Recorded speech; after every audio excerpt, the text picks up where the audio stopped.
Very welcome to our Department of Geosciences and Geography at University of Helsinki. So this is a GeoSPA talk. It's a series of talks about anything involving space, place, and analysis. And your talk is a bit different than the average talk we have, and we are very much looking forward to hearing your talk. So today we have Professor Peyman Zawar-Reza from University of Canterbury in New Zealand. So I will leave the introduction to you, and the stage is yours. So yeah, please start. No, thank you. Tēnā koutou. Thank you very much. My name is Peyman. I'm a professor in School of Earth and Environment. I've lived in New Zealand for the past 25 years, and the reason that I'm here is to group to Lee Milad. And when you come from New Zealand, Zurich and Helsinki look really close to each other. So it's just like a tiny little 3-hour hop. So for me, it's no problem doing this. So, but it's really great to be here and seeing your lovely country.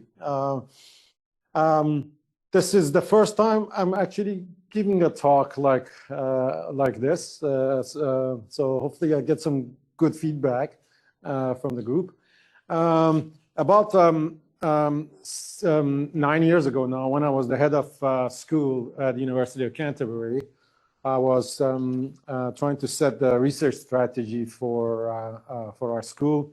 So from that point of view, I was reading a lot of papers on future of GIS and future of geography, things of this nature. And I came across this a couple of words called spatial cognition. And that really attracted my interest. And so I read about it, and I really loved the topic because it was essentially involved trying to understand how our brain interacts with the environment from a neuroscientific point of view. And then when I stepped down from my role, which was like a 5-year contract, this is all that I've focused on, even though I have research funding for the type of work I do in climate modeling. This is the topic that I'm really passionate about, and I supervise PhD and master students on this topic as well. So we'll see how this works a little bit. Don't worry about the title. It looks a bit scary. There we go. So we formed this what's called a Geospatial Cognition Unit at the University of Canterbury. So what we do, the type of topics we focus on is human navigation. Again, from a neuroscientific point of view, we try to study biomarkers of disorders. These are mental disorders. Again, that's from a neuroscientific point of view.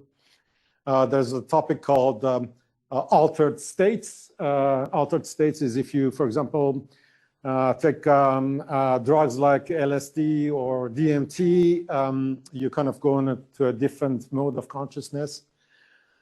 And also study passive brain-computer interface. This is for game design. Now, you might wonder that these are a rather wide range of topics that we look at. But from a neuroscientific perspective, there's actually a huge degree of overlap between them. And this is what I'll try to explain to you. The house, the sort of the basic equipment we use is the mobile electroencephalograph. So this is the EEG. I'm not going to talk about the EEG very much today, but it's just a basic, they're electrodes you put on your scalp. They're very non-invasive, and they kind of collect your brain's field potentials for study of cognition and various things. We use biosensors, which you also use in your school a lot. Sylvia showed it to me with your the research program you have in. So that's combined with the EEG data. And then the other thing that we're really keen to do is, because we feel like the modes of analysis that's available for studying the data that comes out of these two is really limited at the moment. I'm pretty sure you've kind of realized that in your own research. So I'm really keen in developing new methods, which we're doing with some collaborators. So why is this important? This is important for things like urban design. Again, this is not something I need to explain to this group. Usability of navigational aids can be quite important. So this is Ioannis Telikostadis, which is my other half in this domain. He's really interested in usability. This kind of knowledge can also be a really good early detection for mental disorders. For example, it's been found out that people who might suffer from Alzheimer's or dementia, up to 20 years in advance, they can show deterioration in navigational capabilities. Okay, so if you have ways of testing this in people, you can use this as a sort of the predictor of how a mental disorder might develop in the future. And also a whole bunch of people that we're working on, they're really interested in mental and physical therapy. For example, use of meditation and things like mindfulness, interaction with the game engine to do mental and physical therapy work. By the way, if you want to ask any questions, please just put your hand up. If you want me to clarify something, I don't mind at all. You don't need to wait till the end. So the environment we've set up so far, this is just one of them, is we're not using VR because we're interested in collecting EEG data. So this is the EEG head cap. VR interferes with this a little bit. So you lose information from some of the electrodes. And that's typically okay. But for the types of analysis that we want to do, we kind of really need data from all the electrodes. And this is it's not really hooked up anything. There's an amplifier in the back, so the data is kind of streamed into the amplifier. The person is moves around. They're quite free. In these experiments, we have a Igloo 360 immersion environment. And in this experiment, the person puts we have sensors on their legs, and they kind of simulate walking, and the scenery changes, and then we run navigational tasks on this. So, and when we also take physiological information from that. Again, I'm not really going to talk about data from this or understanding. My talk is really general. It's brain-centric. But this is kind of who we are. We're kind of geographer, geospatial data scientist, really interested in how the brain works. Again, something I don't need to mention the description. Usually in geospatial sciences, we have a tendency of when we're looking at the environmental data, we usually take the information from the environment, land use, traffic patterns, infrastructure, so on. So that's really good. But what we are really interested in to develop is we are interested in developing an understanding of actually how the brain perceives all this data. Okay? And that's really totally different than how you represent these things in a GIS framework, for example. So we're not only interested in the internal cognitive aspects, so your mental processes, but also your emotional reactions. Right? Because these two things go together, and they're kind of inseparable. Yeah, and I try to kind of explain that to you as we go. So this framework that we're developing is is heavily based on neuroscience. So we're not just taking some techniques that are kind of being used by so the geographers or data scientists. We're actually really going deeper into the neuroscience literature, trying to understand what is really known about how the brain operates, because you really need that if you want to develop analytic techniques. And then combine that with all other sort of technology that you folks are really fully aware of. And this is to understand why emotional and perceptual reactions happen. Okay? And so this is, to me, I'm really biased. This is what I'm really passionate about, understanding that the mechanisms in the brain. All right. And I'm not sure why. Oh, there we go. So the components we're developing is the mobile EEG and biosensors. This is really costly. It takes a lot of time to get into, be experts in. We also like to develop a lot of techniques to remove artifacts out of the data in real time. So when you put sensors on people and people move around in the environment, the action of movement introduces a lot of error in the data. All right, and you need to clean this data out to get the pure signal. So, and that's called artifact removal, which is a dark art for any of you who are aware of this. So developing techniques, and this is really improving now. There's more and more every day. There's newer techniques that come out that are really better.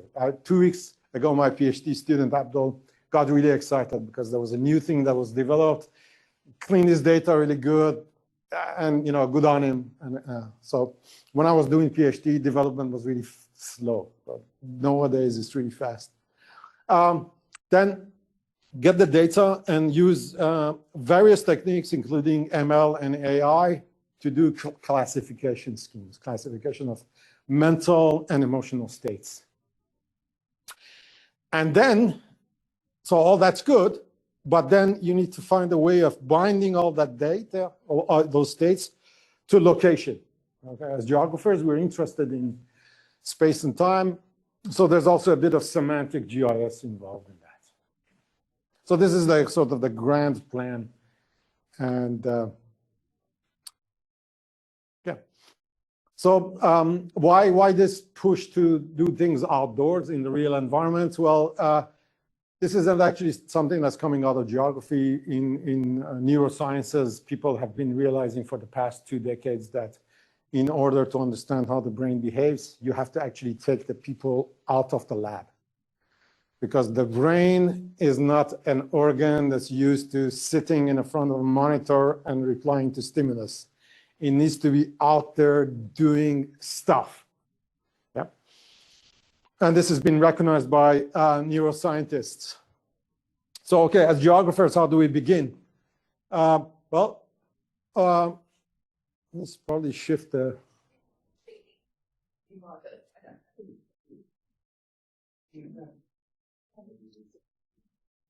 Oh, okay, that's slides.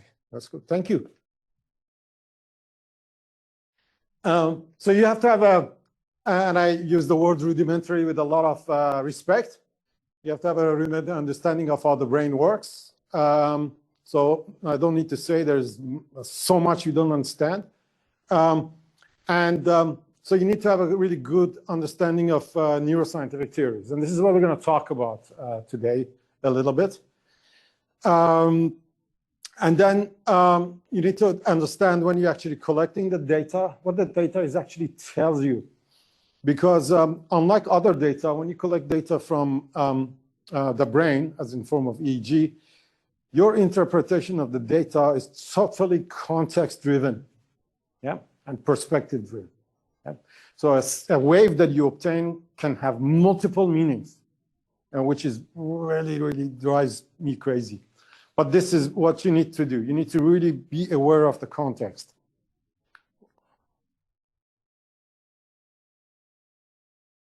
I'm not sure why I'm not succeeding with this. Oh, there we go. It's just a bit of slow. All right. So use of EEG in geospatial data science is kind of, there's a few papers published. I'm looking at these things. And they're really good. It's really encouraging to see GI science adopting brainwave measurements in trying to understand human behavior. I put a few examples of this. These are really, really good work. My critique of them is that they are very, very geography-centric. They really ignore the neuroscience. Okay, so they really stick with geography literature. They use EEG just as auxiliary data. And I don't think, that's not something I'm really happy with. But anyway, so it's all there. So let's begin. You guys have got to tell me how I do. So here is, this is a picture of a rendition of the brain. This is the prefrontal cortex. This is the occipital cortex. This is the back of the brain, the blue area.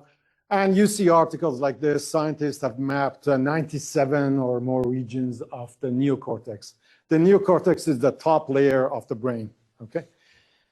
And you look at something like that and you think, wow, this is really good. There's lots of borders. It looks like a lot of countries, a lot of different areas of the brain doing different things.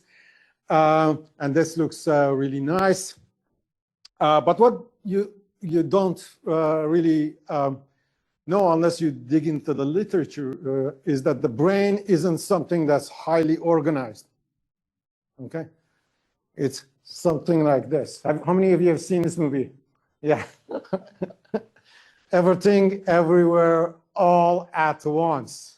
All right? And I tried to explain to you why this is. So it's not like there's an electrical signal that generates here and it travels over here and then it goes over here and it goes over there. No, it doesn't work. The brain is active all the time. Things are happening everywhere. Similar processes happen in different places, et cetera, et cetera. So it's more like that. And I really like this. I really like this understanding. So in order to understand this, and you kind of try to immerse yourself in the environment, you have to have a school of thought. So this is how people work. You have a theory that you anchor your understanding on. So the one that I choose for me, that this is the best explanation of brain theory, is the work that's done by Georgi Buzhaki, who's a neuroscientist in New York, in one of the hospitals there. And this guy is just amazing. He's a superb experimentalist. He's been cited a million times in different places. And this is his take on the brain, all right? So he says, at the moment, the paradigm in studying the brain is that you have an observer, okay? And you get the observer to observe an interaction between somebody and an object, in this case, a flower, yeah? And then you measure brainwave activity as indicated here. And then that says that, okay, when you see a flower, this is how your brain responds, right? And this is called an outside-in framework, okay? So the only person that can make sense of what's happening is the observer, because the observer can see stimulus and response. And he says, well, this is not a good way to understand perception, because the brain is encased in a dark skull. It has no idea of what's happening outside, except the electrical stimulus that it gets through the sensors, okay? And the only way the brain makes sense of what's happening outside is by doing some sort of an action. Yeah. Now it would take many hours of talking about this to really go into deep. But anyways, the take-home message in here is that we are not like computers where you receive a signal, you do some sort of a computation in your brain, and pops out the result. All right. The way it works is that there is an input, and you respond to it by some sort of action that involves a movement, okay? And this is called corollary discharge. And this is how perception happens. So this is, if you take, perception is not some sort of a computer calculation. Perception is what you do, right? Okay. So as geographers, this is really good news, because if perception is about action, we can actually measure action in a lot of different ways. Any questions on this? No? Yes, go ahead. Does it have to be something that moves? If I look at a flower and the flower doesn't move.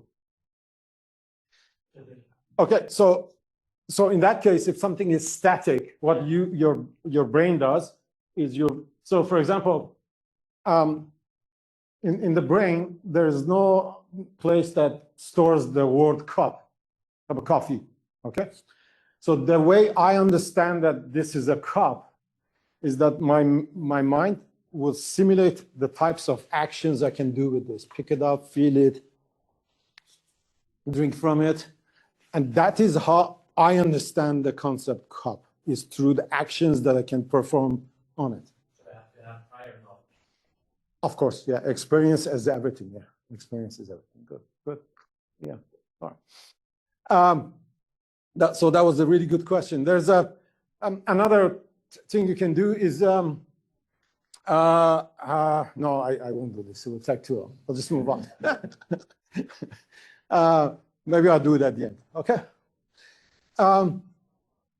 So here, and this is the other aspect of Boujaki's theory, is that is incredible, and they do this through a lot of evidence, is that he says that with simple organisms, okay, the way it happens is that you have an organism here, there's a body of an organism, and the organism is interacting with the environment. So there's this loop of input and output. This is an innervated, something that has nerves, input and output, and the organism responds to environmental cues through the nervous system. Yeah. With complex organisms, for example, us, again, it's the same thing, okay? So you have the brain, here's the brain, it interacts with the environment. These are all the circuits that are involved about moving around, doing different things, climbing up a stair, etc., etc. The thing that is really important, he says, cognition with organisms like us is just internalized movement of the body, okay? So it's totally, the brain is so complex that it can just decouple itself from the environment. And this is what constitutes thinking, okay?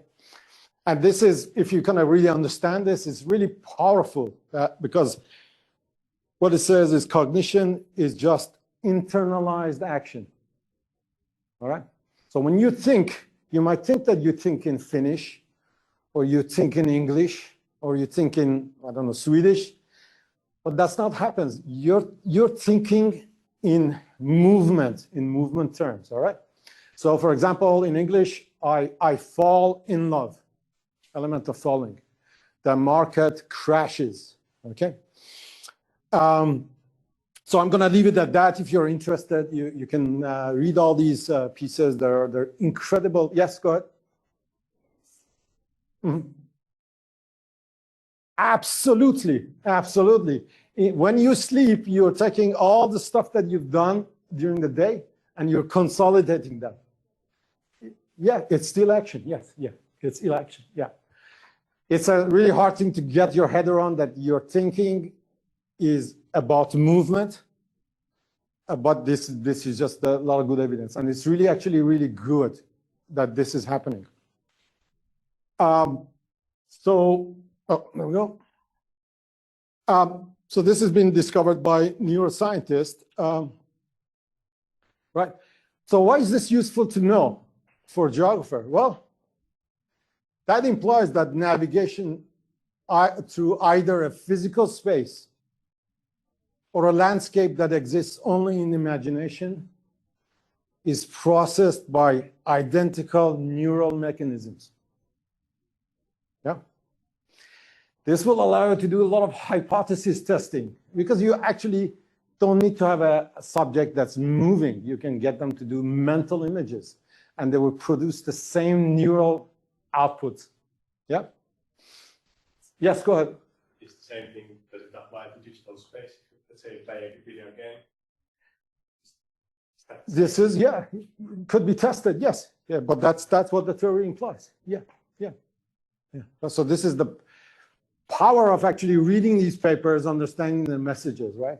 And they allow you to do that. So, and I find this absolutely fascinating, this thing. So we'd like to test this. Yes? My imagination here, if I think about like being at a beach, is that beach landscape? That's right. That's what that means. Yeah. Exactly. Exactly. Yeah. Exactly. Yeah. It's a beautiful idea. Yeah. Yeah. And there's a lot of good evidence for this. Okay. So this is not, we didn't come up with this. He's telling this from experimental evidence. Yeah. Any other questions? Yes. I imagine that I've seen Adenauer, but I've never been to Adenauer. I've never. Yeah. How does that? I don't know what skiing is, but I've heard about talking about it. Or Well, I mean, your imagination will be just basically limited by your experience, right? Yeah. Yeah. Yeah. I mean, if I've never felt the snow to be cold, I can't really imagine that. Yeah. So those neural mechanisms won't be activated, right? Okay. So this really experienced that. Yeah. So I let you kind of chew on this. I mean, I've been fascinated with this for 4 years now. It's just really incredible that these ideas exist out there without me knowing this. Having said that, psychologists have known about this for a while. So there's this lady, Barbara Tversky, who's the wife of Daniel Tversky, who got the Nobel Prize in Psychology. She wrote this fascinating book. I really recommend this book if you like reading, called Mind in Motion. And he approached this from a psychology perspective, not a neuroscience perspective. And what she says is essentially the same, is that your thinking is not based on abstractions or words. Your thinking is purely based on movement. Movement is the key, all right? She has all these experiments. She gets, for example, people to sit on their hands and try to give instructions to people. And he finds that if you're sitting on your hand and you're not allowed to use your hands, you have a hard time conveying messages and things like that. So this has been known by her, and she's kind of popularized this idea from a psychology perspective. So it doesn't really, is not totally left. All right. So here's the thing that should be a bit more familiar to geographers on this thing of spatial coordinate systems. Right? There's this idea out there again by geographers that the mind is has a map in it. Right? There's something called a cognitive map. And that's because we are geographers, we like maps, etc. Right? So everything has to have a map in it. And this also happens not to be true. So it happens to be actually more interesting than a map. And that's what I'm going to spend a few minutes with. So I've stolen this, this frame without the author's permission, so I'm not going to tell you her name. This was presented in one of the Geosciences a few years ago. So all this message around it about mental disorders and all that is really good. But then you kind of see this sort of stuff in the middle about brain's navigation system. You know, we have an internal GPS, right? I mean, there are actually things called place cells. So there are a single neuron that would fire if I was in this location. Okay, so a single neuron would fire if I was in this location, and if I moved to a different location, there would be another neuron that would fire in that location. And these things are called place cells. And so when these things were discovered, there was a lot of sort of excitement in the world. But I'm just going to backtrack a little bit. This idea is that your brain is a map-like device, which we would like to believe, started by this guy, Edward Tolman. Has anybody heard of Edward Tolman before? No? Okay. So Edward Tolman, what he used to do is he put mice in mazes. They did the experiments, and then he would take the maze away, and then he would find out that the mice could find their path to reward by going through the shortest distance. You know, they didn't repeat the maze sort of features. They shortcutted right to the reward. So he popularized this idea is that there is a map in the brain. Okay, that look, for example, you know, I've mapped my way to your wonderful restaurant, and this thing is in my head now as a sort of a map with spatial coordinates, and they call this cognitive maps. If you look into this literature, there's many books published by really prominent geographers on cognitive maps and et cetera, et cetera. So it's really good. And in fact, there were 3 neuroscientists that got the Nobel Prize in physiology. This is the Mosers. They used to be married, and they got the Nobel Prize, and they got divorced afterwards. So there's a lesson there for you. And O'Keefe. So these guys got a Nobel Prize, and what they discovered are the grid cells. And the grid cells are neurons in this part of the mouse's brain is called the entorhinal cortex. So what these people would do, they would put tiny little electrodes in one cell only, okay? They would put the electrons in one cell and have the mice run around in a sort of a space, okay? And when the mice would run around, this one cell would fire in a pattern like this. So it would fire over here, it would fire over here, it would fire over here, okay? And they call this grid cells, for obvious reasons, forms a grid pattern, right? So there we go, wow, the brain has geographic coordinates. Okay? So, and if you take your electrode out and you put it in the cell next door, and you did the same thing, again, you would get a different grid pattern, but it would be at a different scale. It would either be smaller or larger, okay? So there we go. We have, the brain is like a map. It's got an internal GPS. It can find its location, et cetera, right? So there was a lot of excitement in this domain.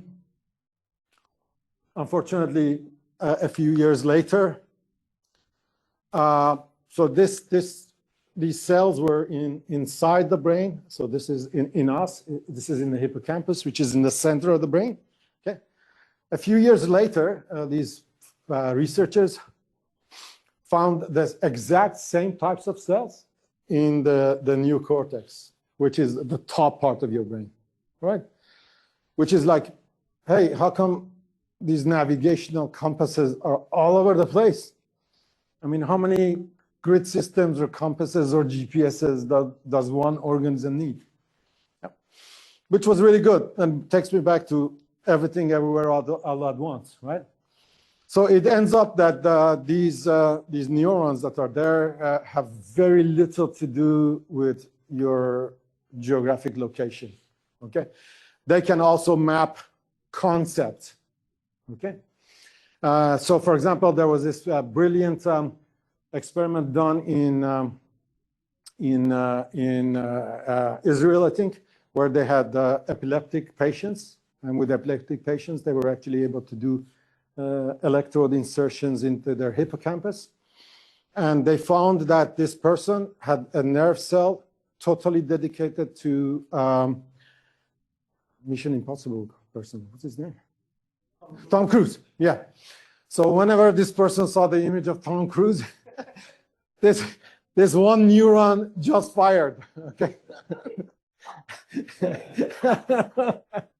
Okay.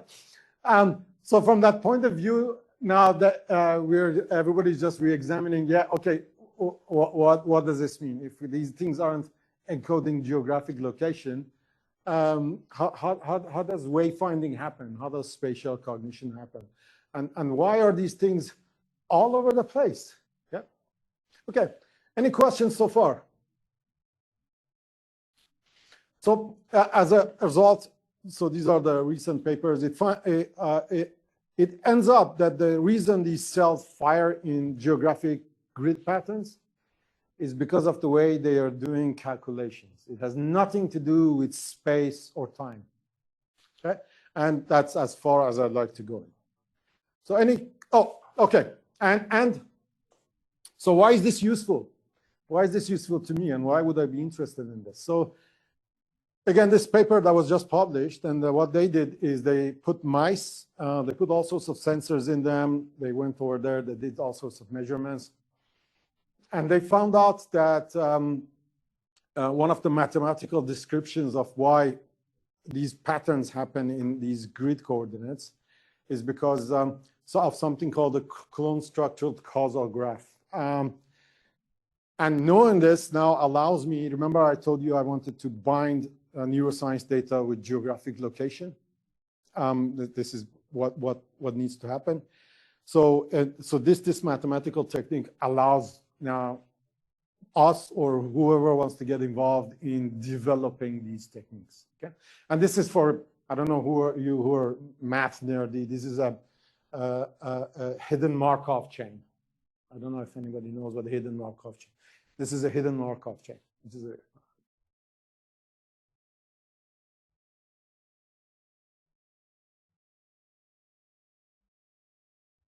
I'm going to skip this one and this one. All right. Any questions on what I've talked so far? How am I doing for time? 20 minutes. Okay. So come to the other exciting thing is called predictive processing. How many of you have heard of these terms, with this term before? Okay. Predictive processing is our current understanding of how our brains work. Okay. So your brains are mostly involved in a process of prediction, okay? Trying to predict stuff that happens. And this would be a useful thing to know, particularly for mapping brain data. So predictive processing is a theory of brain function that proposes perception and action arise from the brain's attempts to minimize prediction errors between its internal models and incoming sensory signal. All right. What does this mean in English? In English, it means that through your experience, your childhood, you're bringing up your education, you have a series of mental models that are always active in your prefrontal cortex. Okay. So these models run all the time, 24/7. And the way you perceive the world is you try to use these models and you try to match them with the incoming sensory signal. Okay? And the reason you do this is because if you get all the sensory signal and if you try to make sense of everything, it is too costly computationally. So it's better to have an expectation of what you're supposed to see and then try to match that with what's coming from the outside. All right? It's the most energy efficient way of doing this. And this is called predictive processing. Okay. So predictive processing is now applied to exteroception, which is signals that come from the environment, and also from signals that come within the body. Your brain also monitors what goes on in your body, right? So there's always signals that go. And usually interoception gives you emotional states, and exteroception gives you how you view your environment. Okay. So this is why using this theory to understand both of these is really good, because I'm not only interested in how I perceive, but I'm also interested in how I'm emotionally reacting with it. Yeah. So here's a good illustration of this. So you've seen this trick before, right? So this rotating mask, and as soon as the mask goes towards the hollow side, you fill it in, right? It pops out, right? Yeah, okay. So how does predictive processing explain this? Well, your mental model is that the faces are like this, right? Yeah. And as soon as you see the empty side, which is concave, or is it convex? I can never remember. Your brain says, oh, no, this is not how faces work. So it flips it. Okay. So your mental model takes over and changes your perception. Yeah. You cannot beat this. Well, I mean, if you take drugs or whatever, you can beat. You cannot beat this. So your prefrontal cortex will always win. So this is a really good demonstration of predictive processing. We need to get something that's less latency. Okay. And if you're interested in how predictive processing works with interoception, I've put a few articles here that you could have a look at. But Lisa Feldman-Barrett, she's really good, and her stuff is really readable. This paper is just a marvel, but I'm not going to go into that. So this is really good. So how does predictive processing work? So this is again a map of the brain. This is the frontal region. This is here. This is the back. Okay, and the front is always sending alpha and beta waves, which are postulated to be the mental models of how you expect the world to be. And your sensory signals are in the gamma and the high frequency range. And this is all the sensory stuff that comes out from your body and from the environment. Okay? And these forward and backward traveling waves interact with each other and make your perceptions and emotions happen according to the mental models that you have. Okay? Which is really good because that means this provides me with an analytic tool because I can measure forward and backward traveling waves from an EEG. All right?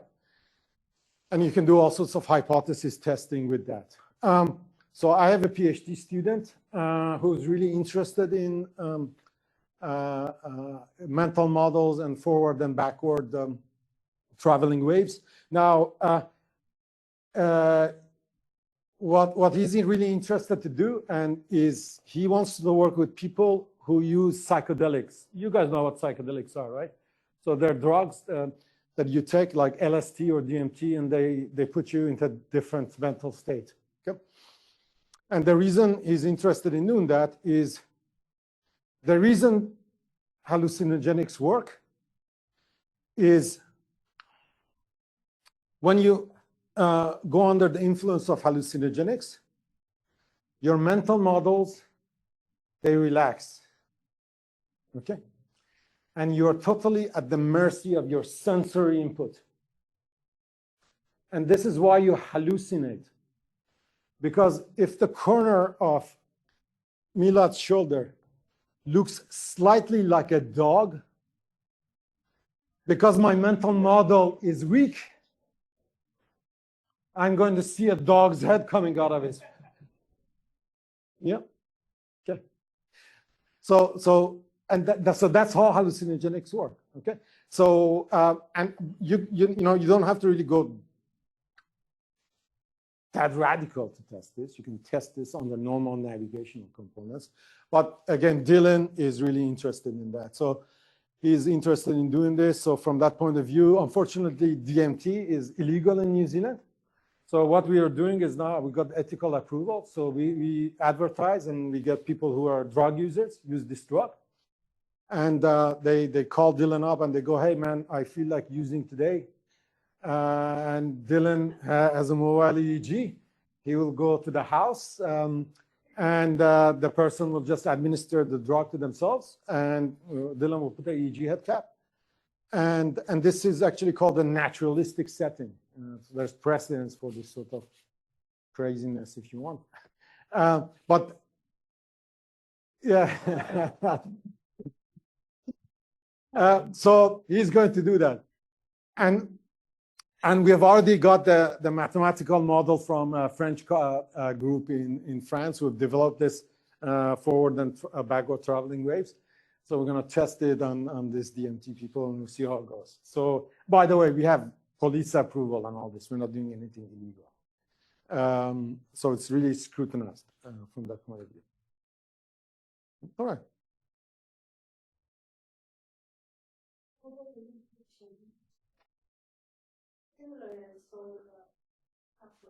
So that was our option B. Our option A was DMT users. And if we couldn't get ethical approval, we were going to go with meditation. But the thing is with DMT, you give DMT to somebody and they go on the intense experience for 20 minutes. Meditation practitioners, it's going to take hours. And they have to be really experienced with meditation. Yeah, I think this is easier way and probably more fun. All right. So the last part is the actual data. What does data look like out of brain? So here's, we're gonna just, this is the last part of the talk. So this is a Mexican wave. You can imagine each person being just one neuron cell, firing or not firing. In this case, person standing up or not. So it happens that the sort of data we obtain by EEG scope measures brain rhythms or brain waves, right? Which are a combination of neurons firing.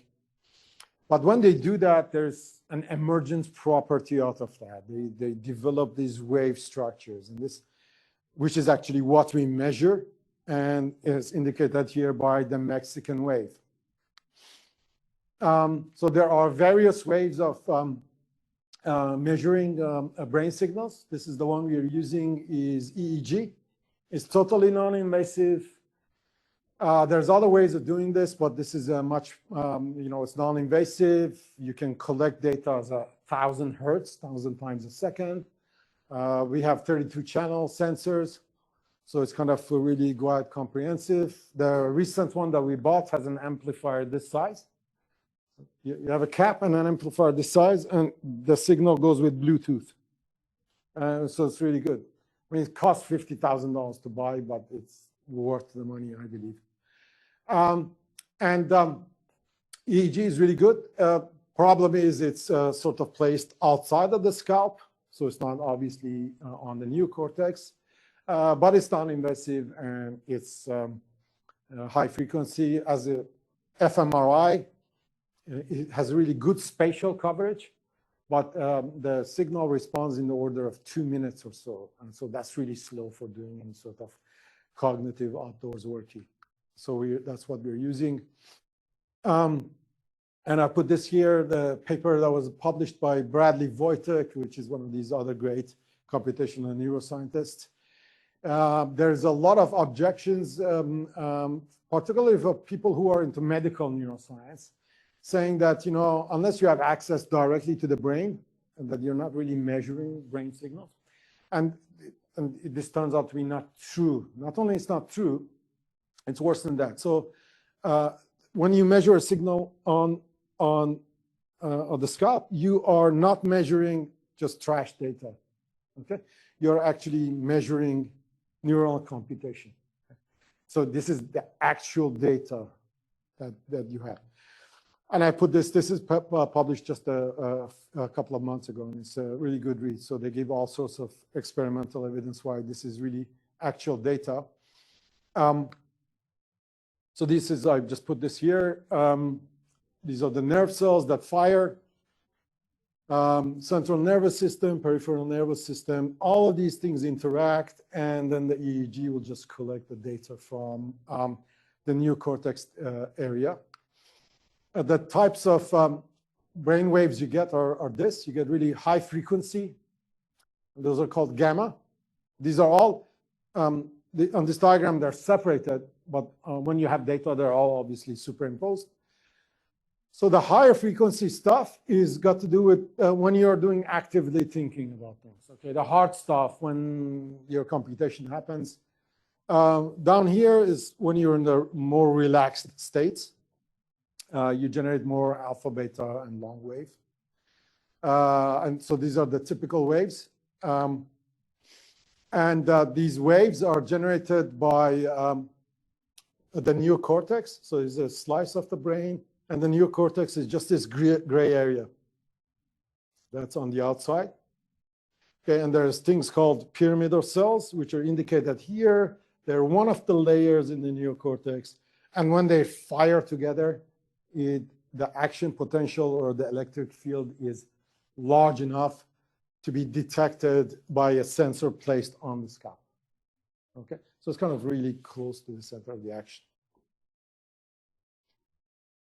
And this is just to show you that human beings aren't the only ones that have all these waveforms. This is actually amazingly conserved in the animal domain.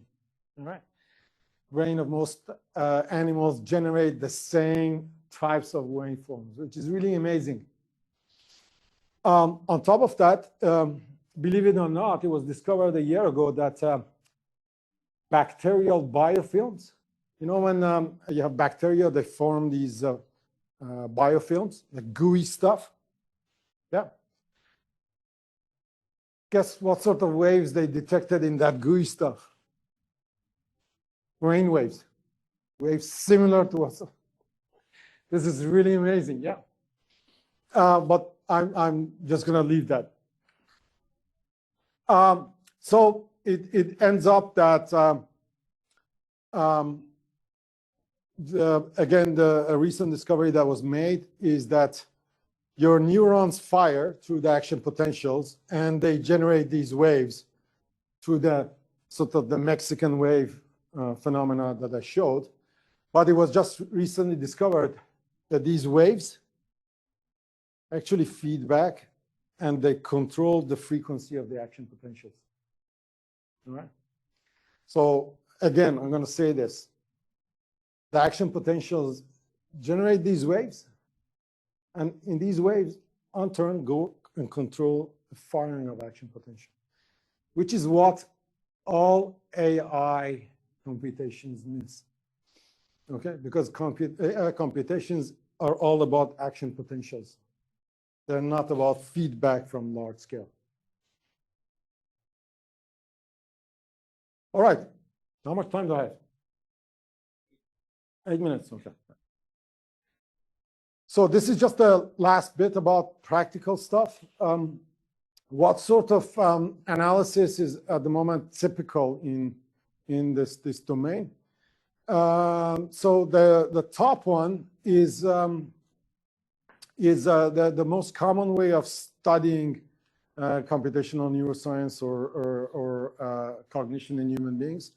You put an EEG cap on, you put the person in front of a computer, and you provide them with a stimulus.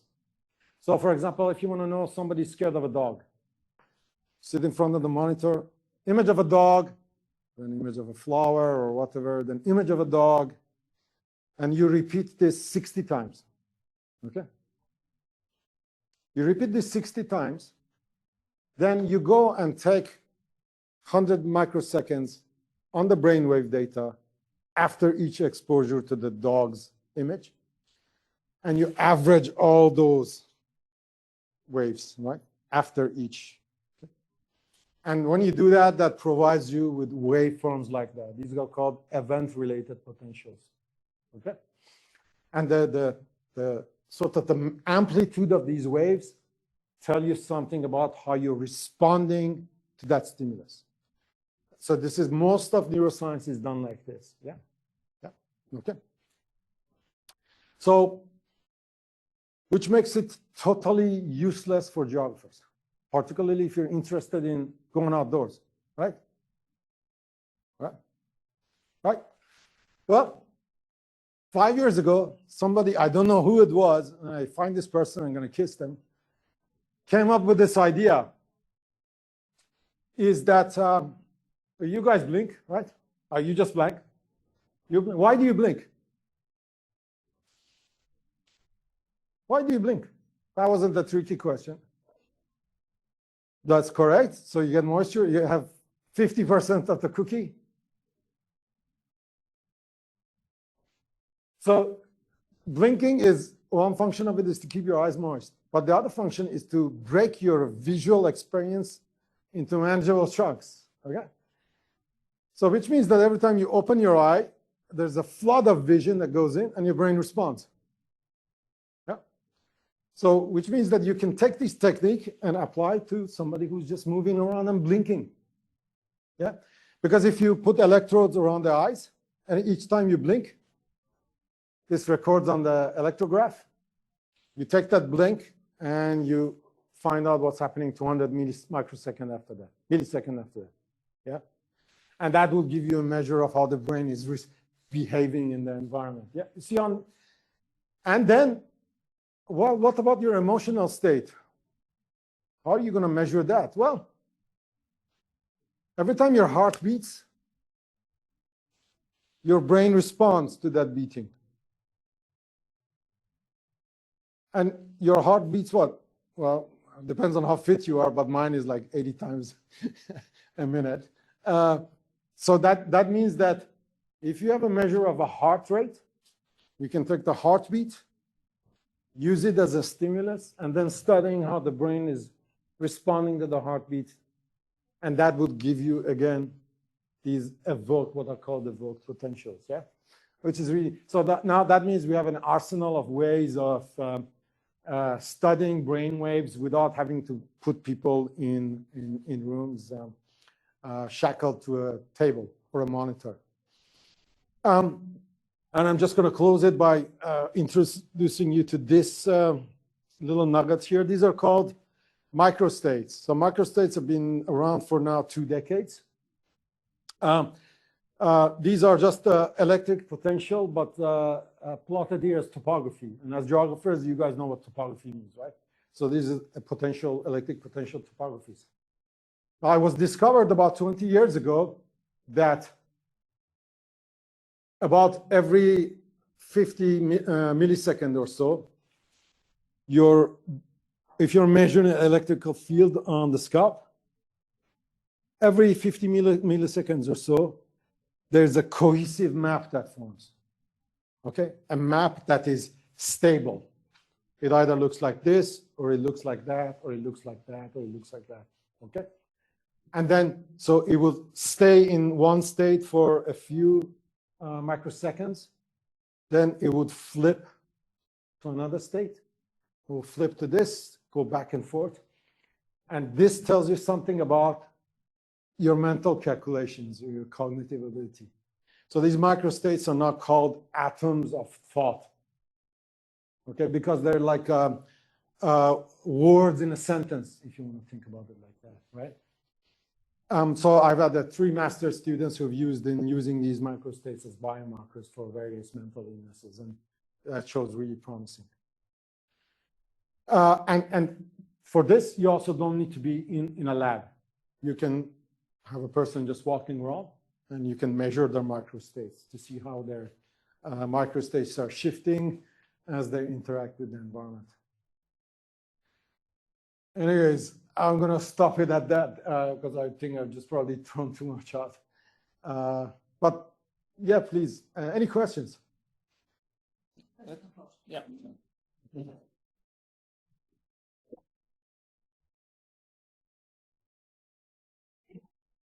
There's an emergent property.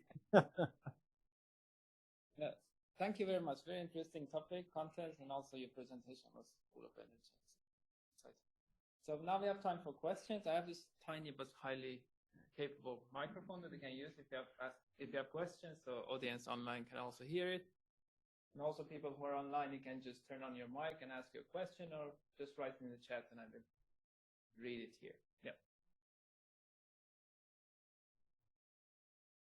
I have a question related to the very beginning of your talk, which is that perception is action idea. So is it really like you have been thinking about this for long, and I only encountered the idea, but somehow like, is there no perception that would not be action? Like if I see a beautiful flower, for example, or if I just see beauty, it's a perception. Even if I wouldn't take any action, I wouldn't do anything, I would see it. But is that action enough in a way? So yeah, so okay, I would just like to be hearing your thought. You're thinking of action as in you moving your muscles. Yes. Yeah, but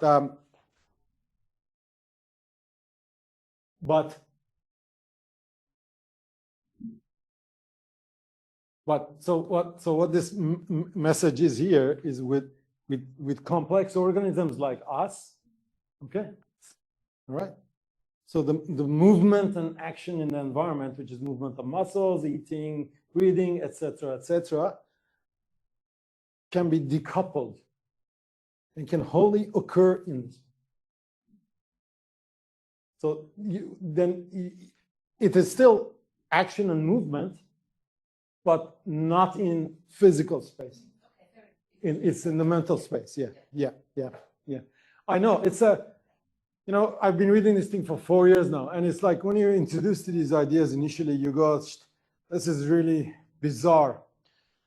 But there's evidence for this. So for example, if you watch Bujagi's lectures, his lectures are available on YouTube, all right? So he does this experiment where they put electrode in a mouse, okay? And they're just measuring one cell in the hippocampus, all right? And the mouse, all right, they're hypothesizing that the mouse is deciding whether to take a left-hand turn to go drink water or to go make a right-hand turn and get cheese, right? All right? So, and the thing is that they can predict what the mouse is going to do by what the mouse is imagining from this one cell, all right? Okay, so the mouse is thinking, yeah, I'm going to get the water, and this start fires. Yeah, the mouse hasn't moved yet. And then when the mouse moves, goes this. The mouse comes back, the cell doesn't fire, which means that it's now thinking about going this other way. And the mouse goes that other way. Yeah. So they're doing this mental action, which is measurable by the mouse not moving at all, but then enacting it later on. All right. They're really amazing to watch, these experiments. Yeah. They're just unbelievable. Yeah. So, for example, with the place cells, if somebody put an electrode, microelectrode in my hippocampus, okay, and if I walked, the cell would fire, it would fire, it would fire. Okay. Now, if I come back here, and you say, Peyman, can you just imagine walking? It will fire like that without me actually moving. Okay, but then everything everywhere all at once. So when we would be walking, so there's like all the thoughts in the and thinking about all the people or their businesses or research questions and what I would like to do next summer and the thoughts that just appear. Yeah. There's so much stuff ongoing in mind, which never is sort of related to an somehow. Okay. And then it is like action in my brain. Fair enough. So there things happening, but still so that it would be like action in real life or even tied to it. So okay, so I'll give you an example. Have you ever had that moment you get up at 3 in the morning, you go, oh yeah, I know the answer to Milad's question. Yeah. Several thousand. So okay. So how does that work? Okay. So how does that work? So that works because you're only aware of a tiny little bit, your conscious experience, you know, you're interacting with me at the moment, is just a tiny little bit of what your brain is doing, okay? In the background is doing amazing amount of other sorts of work, okay? So, and when those scenarios happen, he asked me a question, what's the integral of cosine of theta? And I go, I can't remember. I go home, but my mind is working on this problem, even though I'm not aware of it. And I go to sleep, and it clicks in, the thought gels, I wake up, it immediately comes into my consciousness. I go, oh yeah, I knew that, right? And some of that action is actually you're aware of, but most of it is you're just not aware of it. But the point is here that those thoughts have a movement aspect to them, right? Yeah. The book Mind in Motion would be a really best explanation by Barbara to do that. Yeah.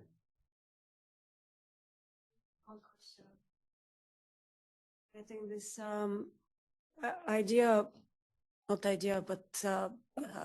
first, thank you for the talk. It was really interesting, really fascinating.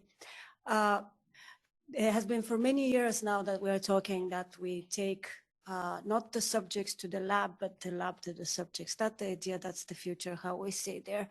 But do you think that the technology is there? Because I feel that sometimes, even if we have like the theory behind it and this very nice new ways of analyzing and thinking and methodologically exploring, still, at least from our experience, even with the newest wearable devices, there's so many issues. Do you feel that this is still a burden for field work? Oh, it's always a burden. I mean, artifact removal is always there. It's just the fact of life. But I think nowadays there's a lot of good cleanup algorithms that are available, right? So at least in the EEG domain, it looks really promising. Yeah.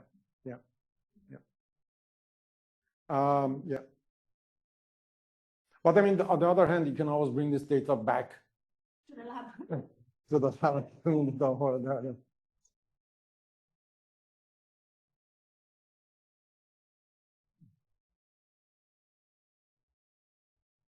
It was nice meeting you, Sylvia. Thanks for yesterday.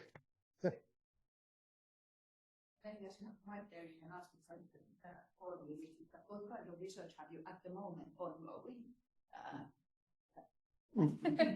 I'll So at the repeat moment, question.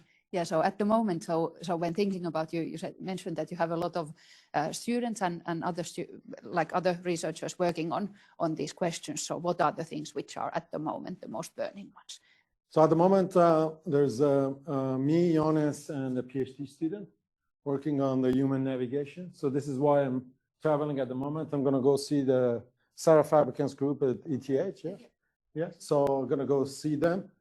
So we're working in that domain. And this is why we have the immersive environment for. Altered states I'm talking to you about a little bit with the DMT.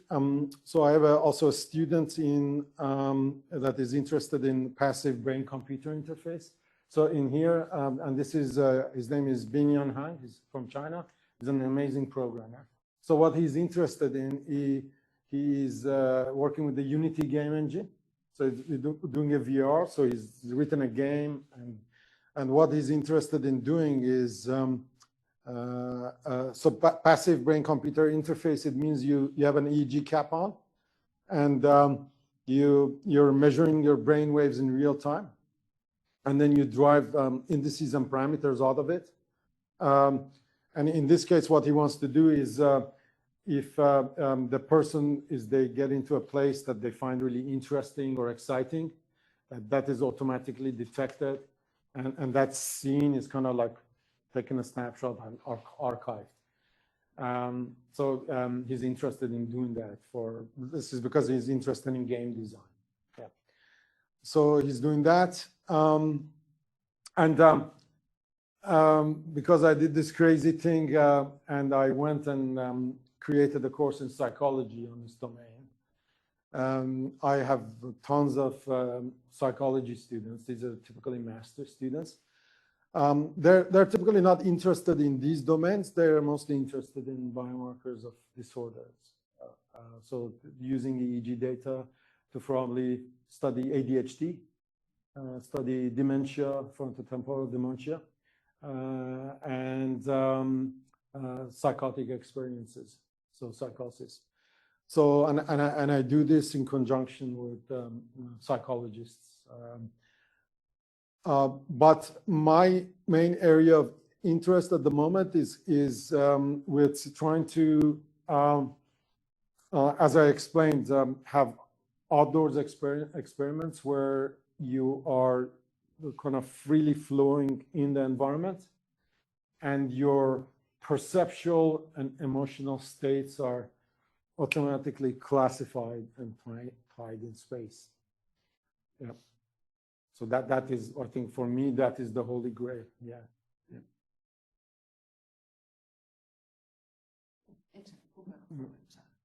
But we are nowhere near having analytic techniques to do that at the moment, except with the hidden Markov chain algorithm that I proposed there.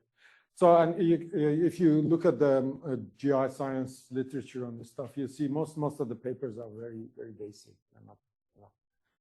They're either looking at, if somebody gets stressed walking in the street or this and that, and they really look at very basic EEG studies. Although I guess that isn't it that from geographical perspective it becomes like not complex, perhaps it might still be basic, but somehow interesting that when you have that understanding that what triggers certain reactions on people or certain behaviors, so then being able to sort of map that in real life and identify those things that are somehow important to people or perceived in different ways by people, and then creating spatially explicit information about that through those factors or elements that create these reactions. And then if you're able to do that, so then that becomes quite exciting. I'm not disagreeing with you. Geography perspective. I think that's and we had this discussion with Mila for a couple hours, is that the problem with that sort of thing is that, if me and you are walking through a green area at the same time of day, and you're totally silent, you're not talking to me, we're just totally ignoring each other, we're having the same exact experience. your signals are going to be totally different because we are paying attention to different things. Yeah, so I guess that Yeah, our yeah, environments yeah. might be exactly the same, but our experience wouldn't be. So that's I guess my point is that I'm interested in capturing the experience. Yeah. The objective experience. Yeah. Yeah. Before passing you the mic, so I'm just saying that for those of you who didn't make the connection, so Sarah Fabrikant was the person who I also met a bit by coincidence in Zurich last time, and they are doing the navigation stuff with the VR, where there's the sort of fly-through mode with your, like those who have been in the VR discussions, who have the thing where you can be navigating in an imaginary city and making navigation studies in there through fly-through. So really nice that you're going there. They are doing excellent stuff.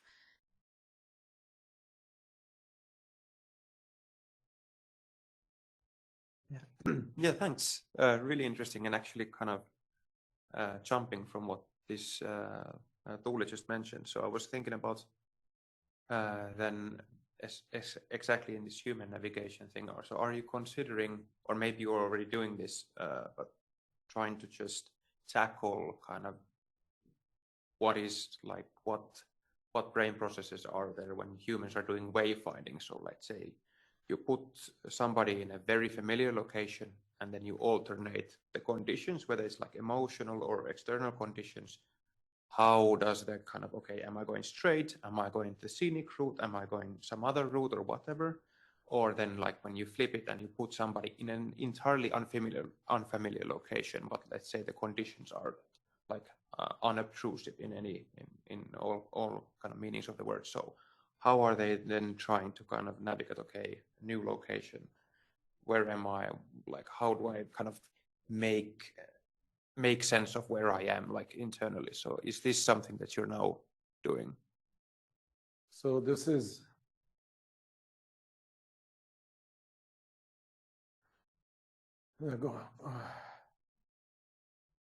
so this is why I'm interested in predictive processing. Okay, because if we can measure reliably the forward and backward propagating waves, okay, it means that if you're familiar with an environment and you're just doing automatic things, you're going with your mental model. You already have a model, all right? So your cognitive sort of output would be mostly from the prefrontal cortex, slower waves, right? You already have a model. You're really comfortable with it. You're just going with the flow, right? But if you're lost, you're unfamiliar with the area, that means you need to relax your mental models. You don't have a mental model. Then you're at the mercy of the higher frequencies of your sensory input. You're going to need to make sense of that, right? So this is why this theory is really useful for that. And that's why I'm interested in developing with the psychedelic, through the psychedelic experiment, whether this forward and backward thing is first of all measurable in a meaningful way when you're doing navigation, and then answer those type of questions, right? Yeah, because I clearly see the applicability of like, if you can kind of nail this down and generate like some general probabilities, like if a kid is lost in the forest or somebody with dementia just goes wandering. So like then having some idea of how they're navigating and could help in the search and rescue. So like super interesting stuff. No, and the way I understand is with kids, from what I've led, this is not several years ago, is that the kids they don't really have a mental model because they're just totally interested in everything, right? So you leave a kid, I think they track them automatically. They find out they always take erratic pathways, they just go for what's they're interested in, right? I mean, I don't have children, but this is from what I've learned from literature of doing psychology and trying to find lost kids. But when you become an adult, your preferences or your mental models are really solidified. You only prefer to work in certain ways, right? So you become dominated by the backward propagating waves, So I think if you can demonstrate that and measure that and show this, that'd be quite cool. But yeah, of course, yeah.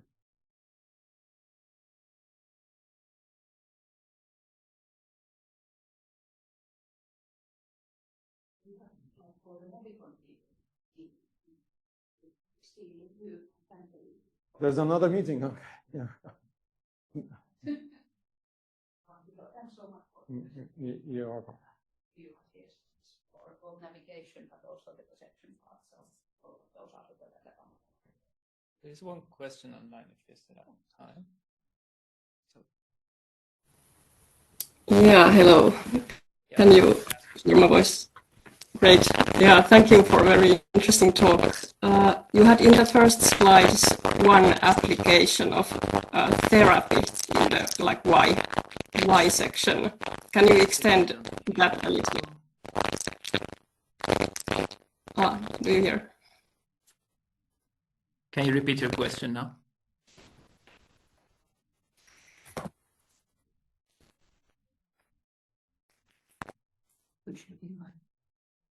Maybe we don't hear you now. Maybe if you can write down your question.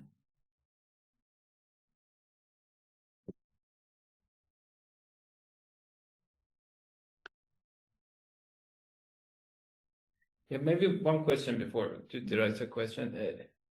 I guess it didn't come up, but I saw in your description of the talk that you combined EEG and your calculations with GeoAI. So can you elaborate on that? I think I use it. I haven't really sort of decided on the particulars of it, but I think probably use that when it comes to binding and classifications of mental and emotional states. I use it in there. Yeah. But at the moment, that aspect of it, I'm just really working out on the beginning analytics. Yeah. But what I put there was just a framework. Yeah.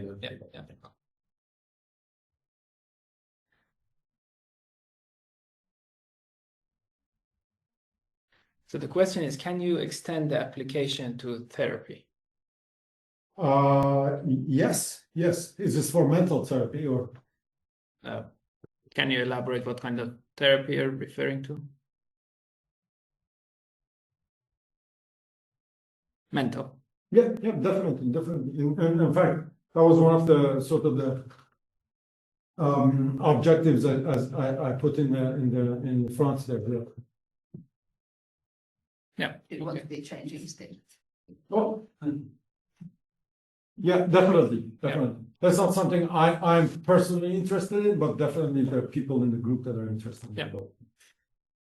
Okay, I hope that answers your question. Mm-hmm. Then if there is nothing else, maybe we can wrap up here. And the talk was recorded, so we will share it with others. Thank you all. One thing I forgot to mention for those who are new to this GeoSPA talks is that we do this in cooperation with Location Innovation Hub and Aalto University, and Location Innovation Hub has asked us to provide them with feedback. So with those who have registered and those present here, I will later share a feedback form, so they will appreciate it. Yeah, thank you very much. Thank you.